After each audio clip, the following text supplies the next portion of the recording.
नमस्कार दोस्तों, स्वागत है आपका लीगल लो हिंदी चैनल पर। आज हम बात करेंगे भारतीय न्याय संहिता 2023 की धारा 7 के बारे में।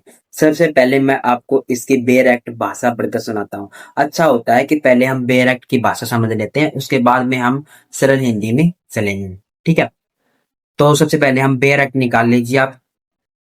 प्रत्येक ऐसे मामले में जिसमें कोई अपराधी दोषी होने में से किसी भांति के कारावास से दंडनीय है, वह न्यायालय जो ऐसे अपराधी को दंडादेश देगा सक्षम होगा कि दंडादेश में यह निर्दिष्ट करे कि ऐसा संपूर्ण कारावास कठिन होगा या यह कि ऐसा संपूर्ण कारावास सादा होगा या यह कि ऐसा कारावास का कुछ भाग कठिन और शेष सादा होगा। तो दोस्तों, यह थी धारा 7 की किताब की भाषा।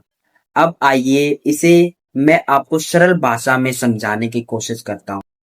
धारा 7 कहती है कि अगर किसी अपराधी को जेल की सजा दी जाती है तो अदालत यह तय करेगी कि वह सजा किस तरह की होगी। देखो, पूरी तरह कठोर कैद या पूरी तरह सरल कैद या कुछ समय कठोर और बाकी समय सरल कैद। समझ आया? नहीं समझ आया? चलो हम इसको एक उदाहरण से समझते हैं। मान लीजिए किसी व्यक्ति को चोरी के लिए 7 साल की सजा मिली।